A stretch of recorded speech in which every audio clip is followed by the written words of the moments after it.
sengsara, supaya kita beroleh keselamatan yang datang daripadanya.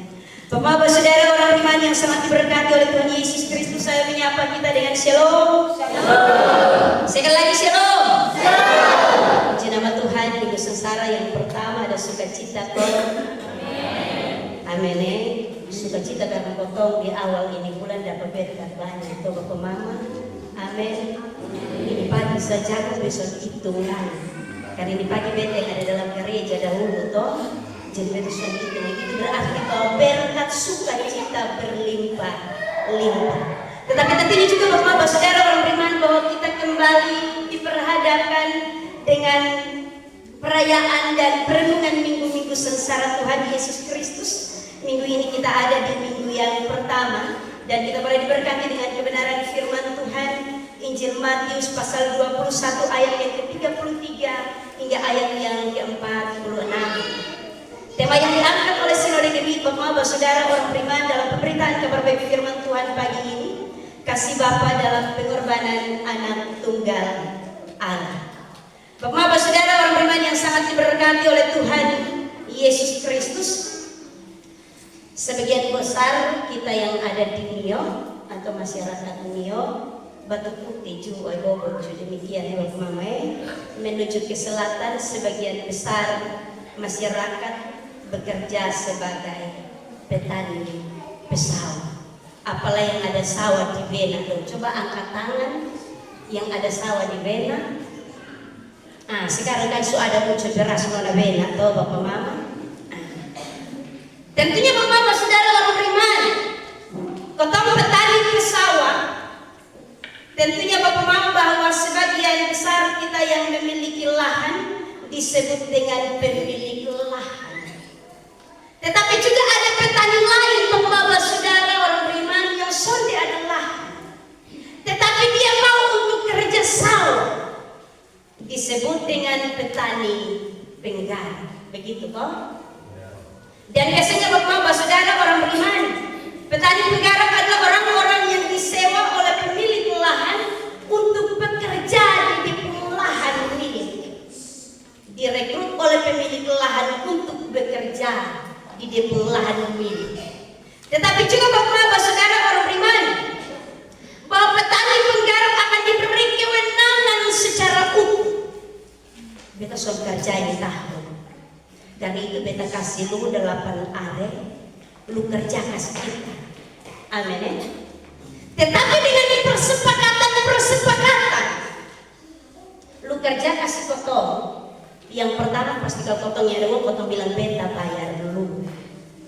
Benar Yang kedua Bapak saudara, kalau pas potong jukere di tampung kanker kantong kere, maka kita akan bilang lu kerja kasih kita, sebentar kita bagi hasil. Itu berarti bahwa semua kewenangan diberikan kepada petani penggarap. Kerja anggap saja seperti lu pemilik sendiri. Bikin ke lu pemilik sendiri. Itu berarti bahwa kalau seumur begitu itu Bapak Mama biasanya kalau potong bilang bikin ke milik sendiri, maka potong akan jaga, rawat, pelihara, manfaatkan, pergunakan seperti milik sendiri untuk kemudian berguna berfaedah untuk potong. Tetapi jangan heran juga, Bapak Mama, ada yang kalau kita bilang anggap saja milik sendiri. Nah, anggap milik sendiri ini yang kadang-kadang ada tamu yang kalau datang di rumah, kemudian dia begitu masuk, waktu bilang, mari masuk, anggap rumah sendiri. Begitu anggap rumah sendiri ini yang dia masuk bukan hanya di pintu depan. Dia begitu masuk, itu masuk langsung di pintu tengah, pintu belakang, kamar tamu, kamar makan, kamar mandi, kamar tamu. Karena anggap milik sendiri, memanfaatkan itu kewenangan yang diberikan, kemudian bikin suka. Bapak saudara orang beriman yang sangat diberkati oleh Tuhan Yesus Kristus,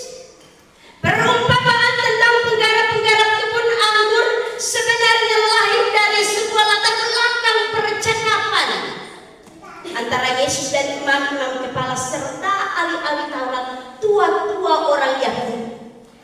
Percakapan ini terjadi Bapak-bapak saudara orang beriman ketika Yesus sudah ada di Yerusalem, ketika dia akan melaksanakan misi Bapaknya melalui jalan penuh sengsara penderitaan menuju kepada salib dan kematian. Dia sudah ada di Yerusalem ketika dia menyampaikan pengajaran-pengajaran dalam bait Allah. Maka ahli-ahli Taurat, tua-tua orang Yahudi dan juga imam-imam kepala merasa bahwa ini saingan berat. Kalau dia lebih dari potong yang belajar ini hukum Taurat, kemudian dia datang beromong, bahkan dia omong sampai kepada karya keselamatan alam melalui Putra Tunggal.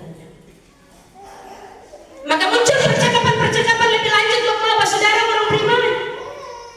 Imam-imam kepala dan juga tua-tua orang Yahudi mempertanyakan kuasa Yesus. Lu omong lagi, omong terlalu banyak, omong sampai kerajaan Allah dan juga omong sampai dengan anak manusia. Lu siapa? Siapa yang kasih kepercayaan untuk lu?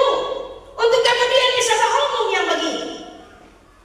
Mereka mempertanyakan akan kuasa Yesus. Kita buka pada bagian perikop-perikop sebelumnya dari bagian firman Tuhan ini. Percakapan yang sangat alot Bapak-bapak saudara orang beriman. Kehadiran Yesus tentunya membuat para imam-imam kepala dan juga tua-tua orang Yahudi merasa terganggu dengan pengajaran-pengajaran mereka. Tetapi juga dengan ketenaran dan popularitas mereka dalam bait Allah. Ini orang baru muncul, bikin kira kita biasa begitu toh. Kalau yang pas omongin sampai kita bilang mama iya. Kalau pas kita omongin sampai dia pun klimaks kita bilang dia sampai iya. Mereka merasa ada saingan. Mereka mempertanyakan kuasa Yesus. Karena itu Bapak-bapak saudara orang beriman, Yesus tahu benar apa yang dimaksudkan oleh imam-imam kepala dan juga tua-tua orang Yahudi. Mempertanyakan siapa dia. Karena itu Bapak-bapak saudara orang beriman yang sangat diberkati oleh Tuhan Yesus Kristus, Yesus menyampaikan jawaban-jawaban dengan cara yang sederhana. Dia sonde omong karena dia seorang teolog, dia seorang sekolah teologi. Dia sonde mau omong karena dia pengalaman sebagai penatua diaken sonde. Yesus tuh sonde pernah jadi penatua diaken. Tetapi Bapak-bapak saudara orang beriman, dia diberi kuasa. Dan dia menyampaikan jawaban yang sangat sederhana. Yesus tidak berbicara soal hal yang tinggi yang tidak diketahui oleh manusia. Dia menyampaikan dalam bentuk perumpamaan atau kesamaan. Kesamaan kita kasih sama tetapi belum tentu benar kok. Ingat bahwa sama tuh kadang-kadang kita keliru. Anak kembar saya ikut bilang hidung dua sama, baju sama, sepatu sama, keriting sama, pesek sama. Tapi belum tentu dokter karakter sama Yesus mau menyamakan supaya kemudian membuka akal pikir imam-imam kepala dan juga tua-tua orang Yahudi tentang siapa dia dan dengan kuasa apa dia menyampaikan tentang Injil Kerajaan Sorga. Karena itu Bapak-bapak saudara orang beriman yang sangat diberkati oleh Tuhan Yesus Kristus, ini merupakan perumpamaan atau persamaan yang ketiga. Perumpamaan tentang penggarap-penggarap kebun anggur. Yesus mengawali Bapak-bapak saudara orang beriman dengan menceritakan bahwa datanglah, dengarlah suatu perumpamaan yang lain. Adalah seorang tuan tanah dan buka kebun anggur dan menanam pagar di kelilingnya yang menggali lubang tempat memeras anggur dan mendirikan menara jaga di dalam kebun itu. Kemudian ia menyewakan kebun itu kepada penggarap-penggarap lalu berangkat ke negeri lain. Kalau kau baca ini perumpamaan yang pertama saja, Yesus mau kasih tahu imam-imam kepala dan juga ahli-ahli Taurat tua-tua orang Yahudi bahwa jauh sebelum itu Allah sudah menjadikan ini kebun anggur.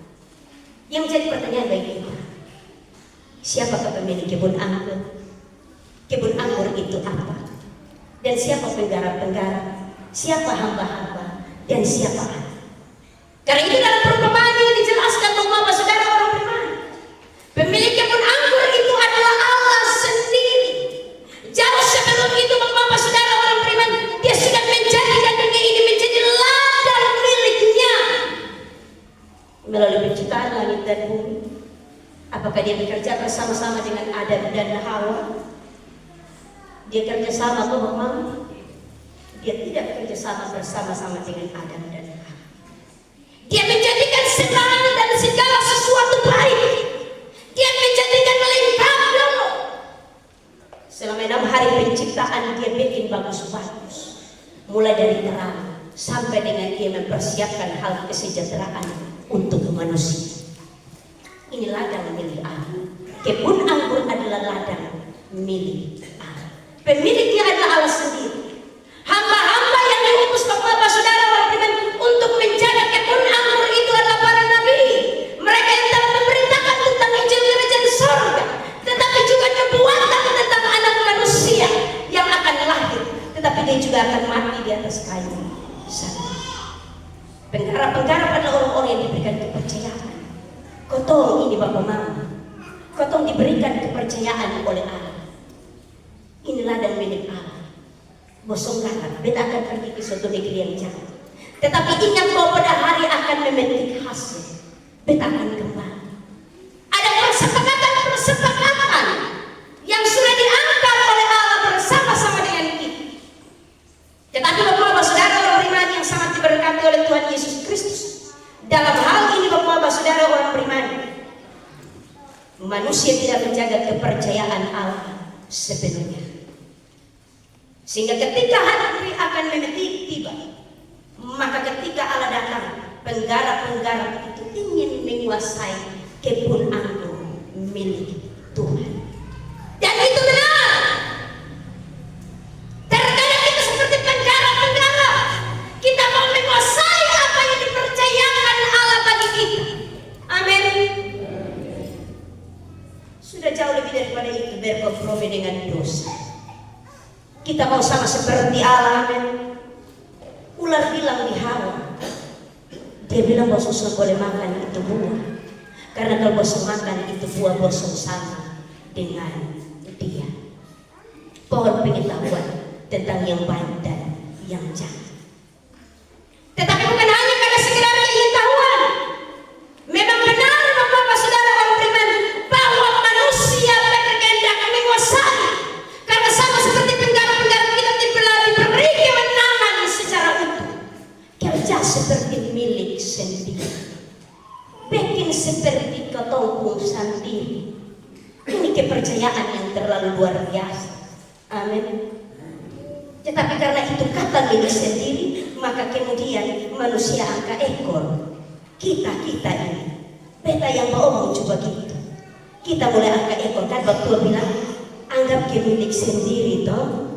Jadi bikin sesuka hati. Kau mau bikin model karmana suka-suka. Soalnya ada yang larang, soalnya ada yang awasi, soalnya ada yang bilang jangan ini dan itu. Karena itu kau bikin suka-suka hati.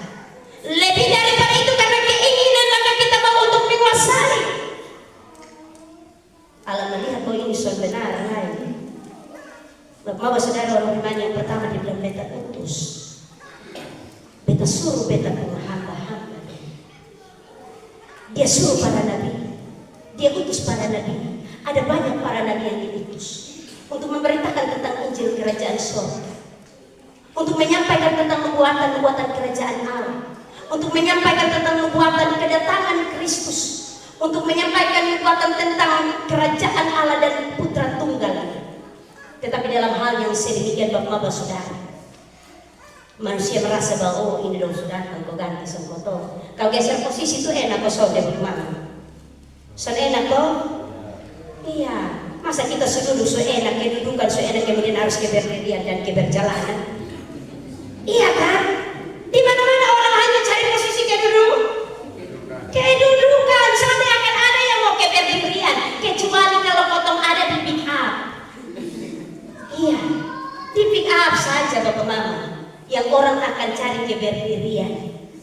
suka sesak lu suruh sapa kau lu geser kau median lu.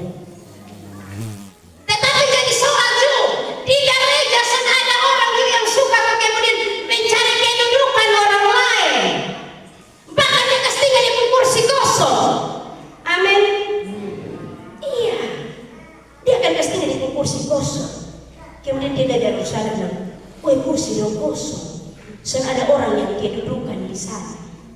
Kalau sendiri sudah datang gereja, siapa mau yang kedudukan di sana? Keberdirian di luar saja toh. Amin ya Bapak Mama. Penjara-penjara Bapak saudara orang beriman karena menguasai mereka yang menggeser posisi, mau sama dengan pemilik kebun anggur, mau sama dengan Allah. Iya, itu benar. Kadang-kadang kita juga sama dengan Allah. Amin ya. Iya, kita mau sama dengan Tuhan Allah. Bahkan bikin apa harus dengar kita ikut kita. Kalau Tuhan bilang begini kita lagi sonde, kita ikut jalan lain ya Bapak bisa. Iya. Bapak sekarang kita ikut jalan lain sana. Terkadang Tuhan kasih jalan yang lurus, tapi kau suka main serong. Ada di sini bapak-bapak yang suka serong-serong. Bapak Nathan, bukan Bapak Nathan di mana? Beta lihat Bapak Nathan di sana.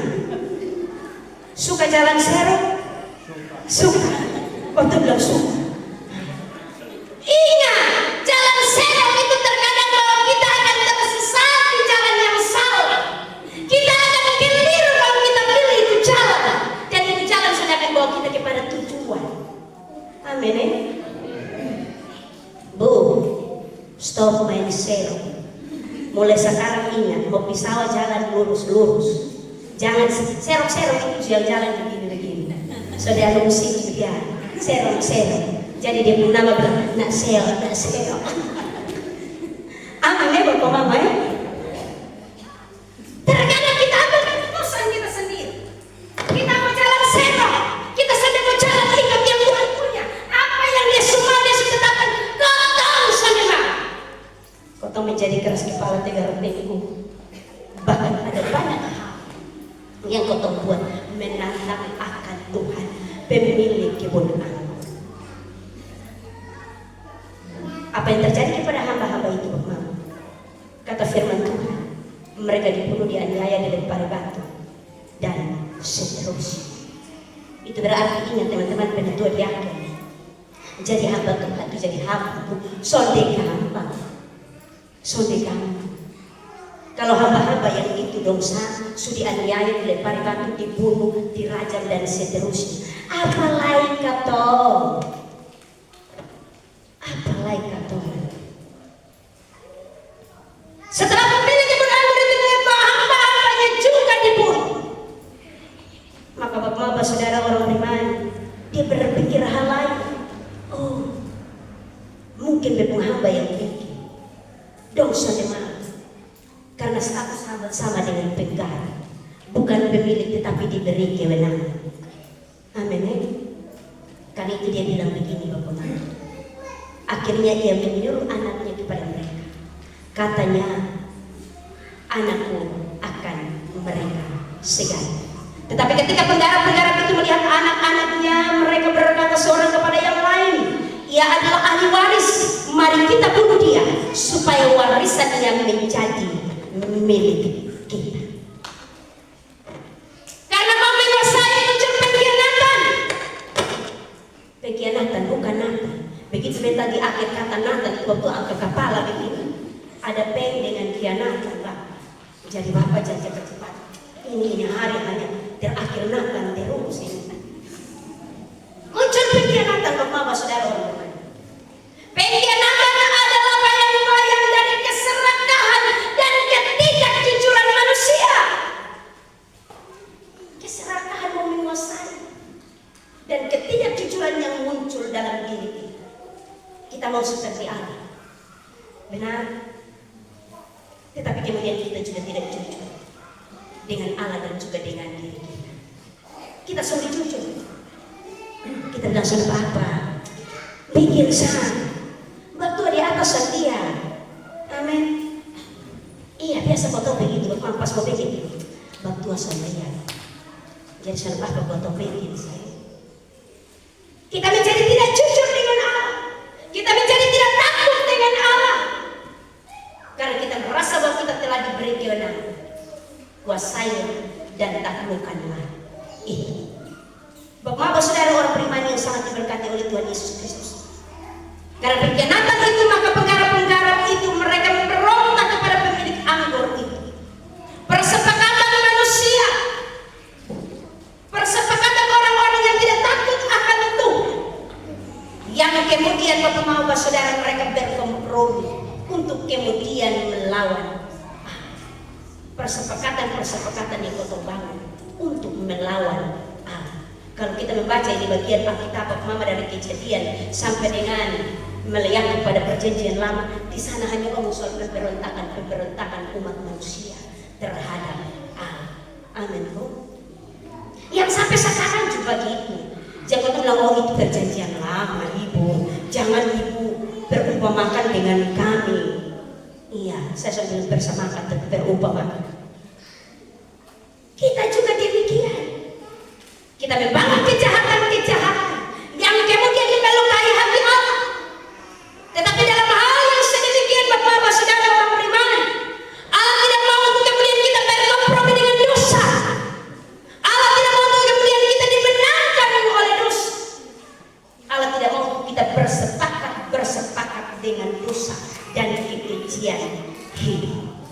Karena itu dia harus mengutus anaknya. Dia harus mengutus putra tunggal supaya datang dan berjumpa dengan dia.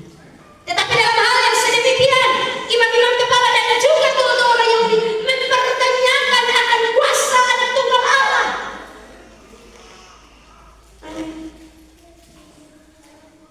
Kau tahu juga ada begitu. Kau pergi gereja kau tahu dapat apa ya? Buang waktu. Karena saat kerja petani pada pagi hari dia terlalu bagus, matahari belum kena. Iya. Kau tuh mau berdoa untuk apa ya? Kau dengan hasil usaha kerja keras juga, kau tuh bisa makan minum. Amin. Amin Bapak Mama. Orang akan berpikir demikian. Tenaga, waktu, kesempatan, bahkan hidupnya. Terkadang orang merasa bahwa itu karena muncul dari kekuatan kemampuan kegagahan Yesus. Karena itu bapak-bapak saudara kita terkadang kita juga mempertanyakan Tuhan ada di mana? Amin ya? Iya. Dan itu merupakan motif tidak percaya akan kuasa Tuhan. Tuhan ada di mana? Kok susah saya tahu. Tuhan ada di mana? Kita sakit-sakit terus belum sembuh. Tuhan ada di mana? Kok beta begini dan begitu. Terkadang kita meragukan akan kuasa Tuhan yang ada dalam diri kita. Kita meragukan akan kehadiran Yesus yang adalah anak tunggal Allah yang diberikan oleh Bapaknya untuk kemudian menebus akan kita. Karena itu untuk pembahasan kalau sedikit. Tuhan di mana? Jajanan tidak usul. Bahkan ada banyak hal dan seterusnya. Bapak-bapak saudara, ingat bahwa ketika kita ngomong demikian, iblis tahu apa yang kita mau. Ingat Bapak Mama, beta ingat satu acara di televisi swasta, dia bernama Bang Napi. Yang pernah nonton itu Bang Napi angkat tangan, kok? Coba angkat tangan. Itu di salah satu TV swasta, beta di suatu kali di TV bernama Napi. Itu Bang Napi, itu Bapak Mama dia omong bahwa kejahatan itu datang bukan karena ada niat, tapi karena ada kesempatan. Hanya karena ada kesempatan. Kesempatan ketika kau tahu sakit, kau tahu tidak mengakui akan kuasa Allah. Kesempatan ketika kita berkekurangan, kita tidak mengakui akan berkat Allah. Kesenangan kita yang kita impikan. Kesempatan saja. Kita bukan karena ada niat mau omong begini. Tapi jangan sampai juga kemudian karena bilang ada niat kemudian bisa dikatakan, kau justru ada niat tanpa omong begitu. Itu membela diri. Nah, kita selalu memakai kesempatan-kesempatan bukan untuk hal-hal yang menyenangkan hati Tuhan, tetapi untuk hal-hal yang tidak menyenangkan akan Tuhan. Karena hanya ada kesempatan. Bapak-bapak saudara orang beriman yang sangat diberkati oleh Tuhan Yesus Kristus dengan kebenaran firman. Karena kita telah berdosa, Kita telah ada dalam kesempatan untuk berdosa. Maka Allah mengutus anaknya. Tetapi dalam hal ini kata firman Tuhan, tetapi mereka juga membunuhnya. Kejahatan manusia terlalu naif. Mereka juga membunuhnya. Bapak Koto bilang, waktu itu imam-imam kepala, tua-tua Yahudi yang tahu, atau itu prajurit-prajurit yang bunuh Yesus. Omong kosong Bapak-Bapak. Sampai dengan hari ini kita masih tetap merentangkan tangannya. Kita mengaku saja mengaku kita berbuat dosa besar. Kita yang menyebabkan dia ada di jalan penuh sengsara. Kita yang menyebabkan kemudian Allah harus mengutus putra tunggalnya satu-satu.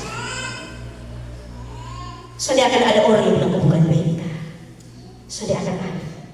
Pendeta dong ngomong mulut besar-besar itu. Soalnya akan ada yang bilang, bilang, kau beta ya, soalnya situ, beta omong firman dia. Kita Bapak. Sampai hari ini kita yang masih membuat dia tersesat. Kita yang masih merendahi dia. Kita yang masih mengkhianati akan dia. Kita yang masih serakah dan tidak mengakui akan dia. Sampai dengan hari kita membunuh dia dengan cara kita masing-masing. Yaitu ketika kita hidup bersekutu dengan dosa, dengan keinginan-keinginan kita. Bapak-bapak saudara orang beriman yang sangat diberkati oleh Tuhan Yesus Kristus. Perumpamaan ini adalah gambaran anak tunggal Allah. Bahwa dia satu-satunya, bukan salah satu. Hanya dia satu-satunya. Karena itu dia Bapa harus utus sang dia. Kalau seandainya salah satu, maka Yesus yang perlu datang. Amin. Yesus yang perlu datang untuk kemudian dia sengsara, disalibkan dan mati. Tetapi karena dia satu-satunya Bapak saudara orang beriman, maka dia harus mengalami akan hal yang demikian supaya melalui dirinya Bapak saudara Allah menyatakan kasih-Nya yang besar bagi kita. Walaupun itu Bapak dia mengorbankan anak satu-satu supaya kita kasih Allah yang besar. Kasih itu saja dapat mengampuni kita. Kasih itu saja dapat menyelamatkan akan kita. Kasih itu saja Bapak-Bapak saudara orang beriman yang membawa kita keluar dari jeratan maut dan dosa. Kasih itu terlalu besar. Kasih itu tidak bersyarat. Kasih itu sempurna untuk banyak. Tetapi dia telah memberikan dengan harga yang terlalu mahal. Lunas dibayar. Kalau lunas dibayar, itu berarti ingat Bapak Mama, kau adalah orang-orang berhutang. Kita adalah orang-orang berhutang. Bapak Mama, saudara dan saya, kau masih menjadi orang-orang berhutang karena dosa. Allah telah membayarnya dengan lunas. Dia mengorbankan putra tunggalnya karena kasih-Nya bagi kita. Karena itu Bapak Mama, saudara orang beriman, mari di minggu-minggu sengsara Yesus Kristus, kita dengan perenungan diri kita masing-masing, bukan harus lihat orang lain, lu, tetapi ingat bahwa tuh jari yang lain jadi tunjuk sakotongnya. Biasanya kalau tunjuk begini tuh jari lain di depannya datang di sini. Jadi mulai sekarang kalau tunjuk orang pakai begini, 5 jari sah, atau dengan siku sah, bilang lu. Karena kalau pakai sejari sahabat mama, di kita lebih baik. Kita ada dalam perenungan diri. Tidak perlu untuk menunjuk orang lain. Tidak perlu untuk kemudian memberi syarat bahwa orang lain dulu baru kita. Yang pertama Bapak saudara, kenapa sih Allah mengutus anaknya? Yang pertama, karena dia mengingat akan perjanjian. Allah mengingat akan janjinya dengan kita. Ketika dia mengutuk manusia dan bumi ini dengan air bah, kemudian dia membentangkan pelangi sebagai tanda perjanjian bahwa dia tidak akan mengutuk manusia lagi, tidak akan membinasakan lagi. Dia ingat akan perjanjian itu. Dan janji Tuhan adalah setia. Janji Tuhan susah lagi potong janji-janji omong kosong dong. Amin. Amin Bapak. Iya. Kita ini kadang-kadang banyak janji. Jadi kita pakai Melian Merina pun lagu. Mau janji-janji, lo janji manis, janji-janji, tinggal janji. Allah setia dengan janjinya. Ketika apa yang dia katakan, dia sampaikan, dia ucapkan, dia firmankan bagi manusia, dia mengingat akan itu. Dia mengingat akan kita. Karena itu dia bilang jangan sampai dong binasa. Kau tahu, nah seperti dia bilang, supaya mereka yang percaya kepadanya tidak binasa. Tidak binasa. Karena dia berjanji supaya kau tahu jangan binasa. Karena dia berjanji supaya kau tahu jangan mati. Karena dia berjanji supaya maut tidak menguasai akan kita. Karena dia berjanji supaya kita dapat hidup kekal. Itu hal yang pertama. Bahwa dalam semuanya itu kalau kau tahu merenungkan buku sejarah, Tuhan ingat dia pun janji dengan kita. Yang kedua, Bapak-Bapak Saudara orang beriman, kenapa sehingga Allah mengutus Putra Tunggal? Hanya karena kasihnya bagi kita. Hanya karena apa, Bapak Mama? Hanya karena apa? Hanya karena apa? Hanya karena kasihnya bagi kita. Soalnya ada hal lain. Itu berarti bahwa kita terlalu berharga bagi Tuhan. Amin. Karena kasihnya, kita yang sudah berdosa, yang susah menjadi doi lain, yang pantas untuk dapat neraka, tapi kemudian karena kasihnya yang besar, dia bilang karena begitu besar kasih Allah akan dunia, sehingga ia mengaruniakan anaknya yang tunggal. Hanya karena kasih. Soal ada yang lain. Dia pun kasih sudah bersyarat bilang kau ganti orang. Dia pun kasih sudah bersyarat bilang harus bayar. Dia pun kasih sudah berharap ada imbalan. Tetapi dia pun kasih adalah kasih yang utuh, yang tadi beta bilang lunas, dibayar. Sekalipun itu dia pun putra tunggal. Karena kasihnya Bapak Mama. Saya nonton satu ilustrasi Bapak Mama di video pendek di media sosial. Ada seorang pekerja lokomotif. Dia penjaga pintu kereta api.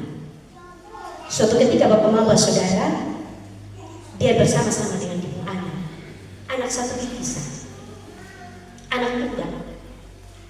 Di atas itu kereta api Bapak Mama Saudara, ada begitu banyak orang dengan latar belakang hidup yang berbeda, dengan karakter yang berbeda, tetapi juga dengan gaya hidup yang berbeda. Bukan hanya ada orang benar di sana, tetapi dalam itu kereta api juga ada pendosa-pendosa di sana. Bapak Mama ketika kereta api ini sudah dekat pintu, tetapi Bapak Mama ada kereta api lain juga yang harus melewati jalan itu. Maka Bapak Mama ini bekerja di lokomotif. Dia melihat dari jauh, itu kereta api muncul datang dengan penumpang terlalu banyak di atas. Tetapi juga Bapak Mama Saudara, dia melihat di rel yang lain, tempat di mana dia harus bergeser itu rel untuk ini kereta api bisa lewat. Ternyata bahwa dia pun anak ada di sana. Bapak Mama, dia ada di antara dua pilihan. Itu orang banyak yang sudah ada hubungan darah daging dengan dia. Ataukah Bapak Mama, dia pun anak laki-laki satu-satunya. Dia ada di antara dua pilihan yang terlalu rumit. Tetapi Bapak Mama Saudara orang beriman, mungkin karena orang sosial tinggi, ketika kereta api sudah ini rel yang harus terpisah, dan dia pun anak ada di ujung sana. Dia harus selamatkan ini banyak orang di dalam ini kereta api.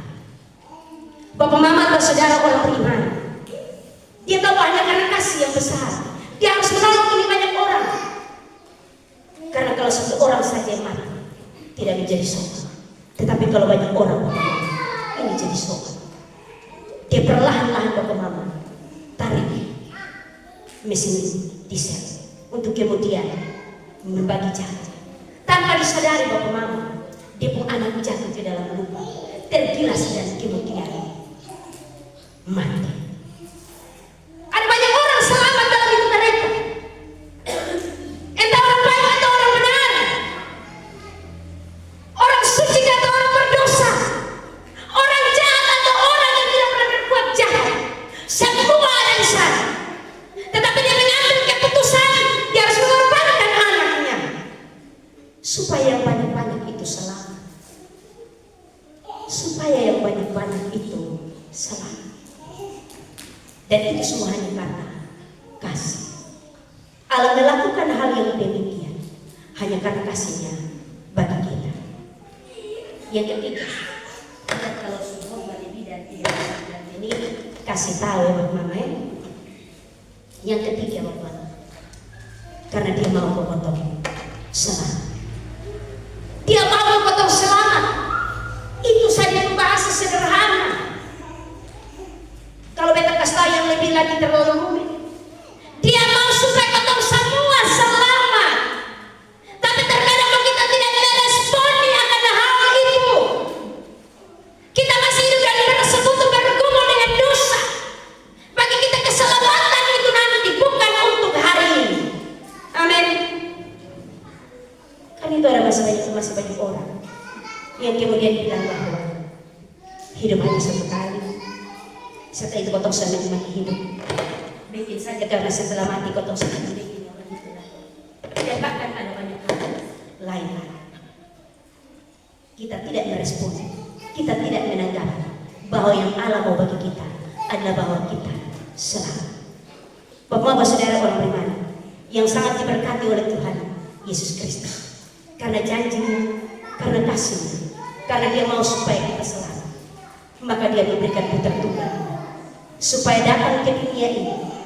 Sekalipun dia harus mengorbankan putra tunggalnya, tetapi dia tahu benar bahwa itu karena kasihnya bagi kita. Tidak lebih daripada itu. Ingat benar bahwa nubuatan akan berhenti, pengetahuan akan menyala, tetapi kasih tidak akan berkesudahan. Kasih itu yang akan memulihkan akan kita. Kasih itu yang akan menyelamatkan akan kita. Kasih Allah yang tidak berkesudahan itu yang akan diberikannya bagi kita. Perenungan minggu-minggu sengsara Tuhan Yesus Kristus membawa kita untuk kita merenungkan betapa kasih Allah terlalu besar, lebih tinggi dari langit, lebih luas dari samudra, lebih dalam dari laut. Kasih Allah terlalu besar, kita tidak dapat menjangkau dengan akal pikir kita. Dan kasih itu diberikan oleh Allah ketika dia mengorbankan putra tunggalnya bagi kita. Karena itu mari kita pulang, kita renungkan bye-bye in firman Tuhan. Ingat perumpamaan terlalu sederhana, tetapi makna kerajaan surga terlalu besar bagi kita.